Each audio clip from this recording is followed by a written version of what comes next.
কোরআনে কি বশীকরণ নামে কোনো শব্দ আছে? কোরআনে মানুষকে নিজের আয়ত্তের ভিতরে আনা, কন্ট্রোলে আনা, এটা কি আদৌ জায়েজ বা কোনো আয়াত আছে কিনা অনেকে প্রশ্ন করেছেন।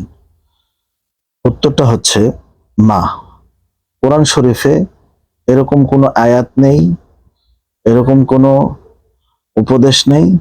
কোরআনুল কারিমে নিষেধ আছে যে জাদু এবং বশীকরণ বা কুফরি কালাম বা জাদু টোনা করা, সিহার করা একদম এটা হারাম, ইসলামে হারাম।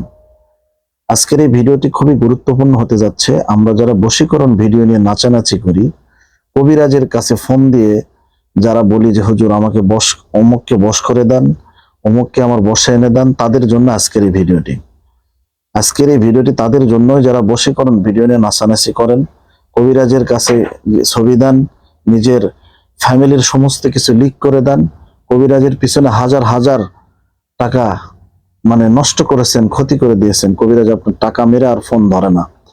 এরকম যদি হয়ে থাকে, আজকে আমি আপনাদেরকে বলতে চাই যে সূরা ইউনূসের ভিতরে আল্লাহ রাব্বুল আলামিন বলেছেন, নিশ্চয় জাদুকররা সফল হয় না, নিশ্চয় জাদুকররা সফল হয় না। আপনাদেরকে বলতে চাই, আজকের এই ভিডিওটি যদি আপনাদের ভালো লেগে থাকে, যারা আপনাদের রিলেটেড আত্মীয় স্বজনরা কবিরাজ ঘাটাঘাটি করে, তাদের কাছে শেয়ার করে দেন। সিহের জাদুটোনা একদম কোরআনে হারাম। সূরা ইউনূসের ৭৭ নম্বর আয়াতে আল্লাহ তাআলা নিজেই বলে দিয়েছেন। তো আর দেরি না করে চলুন ভিডিওটি শুরু করে দিই। ভিডিওটি ভালো লাগলে অবশ্যই লাইক, কমেন্ট, শেয়ার এবং সাবস্ক্রাইব করবেন। ভাই, আজকে তো মানুষ আমাকে গালি দিয়ে উদ্ধার করে ফেলবে, আমার গোষ্ঠী উদ্ধার করে ফেলবে, ঠিক আছে?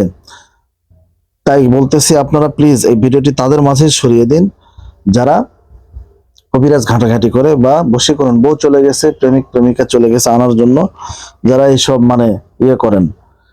হ্যাঁ, আপনি কোরআনের আমল করতে পারেন, কোরআনের আমল আল্লাহর কাছে কাঁদতে পারেন, চোখের পানি ফেলে তাহাজ্জুদ নামাজ পড়ে কাঁদতে পারেন। তো প্রিয় দিনী ভাই বোনেরা, 7টি মারাত্মক ধ্বংসাত্মক গুনাহ,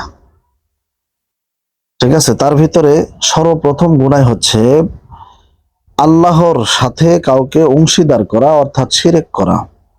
জাদু তন্ত্র, 2 নম্বরে জাদু তন্ত্র বশীকরণ করা, কারো মনের ঊর্ধ্বে কাউকে নিজের হাতের মুঠোয় আনা, কবিরাজি করা বা জাদু করা বা সিহের করা।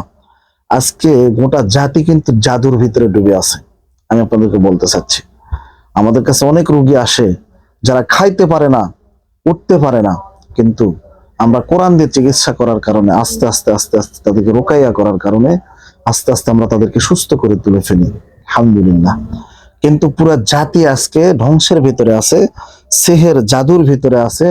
ভাই নিজের ভাইকে জাদু করে রাখতেছে, নিজের ভাতিজা চাচাকে জাদু করে রাখতেছে, নিজের চাচা ভাতিজাকে জাদু করে রাখতেছে, এমনকি নিজের স্ত্রী, নিজের স্বামী, ছেলে, সন্তান নিয়ে, নিজের ভাই বোন, মা বাবাকে পর্যন্ত জাদু করে রাখে। 3 নাম্বার গুনাহ, অন্যায় ভাবে কাউকে হত্যা করা, ঠিক আছে? নিরপরাধ মানুষ হত্যা করা অন্যায় ভাবে।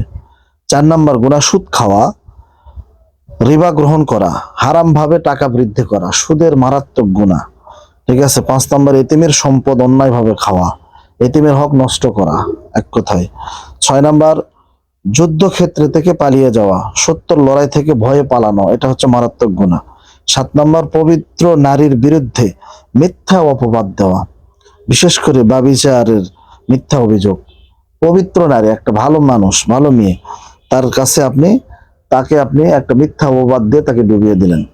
তো আমি আজকে যেটা বলতে চাচ্ছি আপনাদেরকে, সেটা হচ্ছে যে বশীকরণ শব্দটা কোরআনে কোথাও নেই, কোরআনের কোন আয়াত প্রমাণ নেই, কোন আয়াত নেই, কোন সূরার ভিতরে নেই, কোন রুকুর ভিতরে নেই, কোন হাদিসের ভিতরেও নেই। কিন্তু আমরা বশীকরণ নিয়ে ব্যস্ত হয়ে গেছি, ঠিক আছে? আপনি কোরআন থেকে আমল করুন, আল্লাহর নাম পড়ুন, তাহাজ্জুদ পড়ুন, 5 ওয়াক্ত নামাজ পড়ুন, আর ওই মানুষের নামে দোয়া করুন।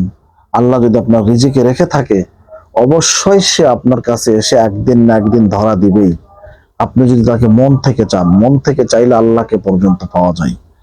আর যারা কবিরাজি করতেছেন, যারা মাছের মুখের ভিতরে ছবি দিতেছেন, ছবি দিয়ে বশীকরণ করতেছেন, এরকম মানুষ পুতুল দাগিয়ে বশীকরণ করতেছেন, আপনাদেরকে বলতে চাই প্রিয় কবিরাজ ভাইরা, এখনো সময় আছে, ভালো হয়ে যান।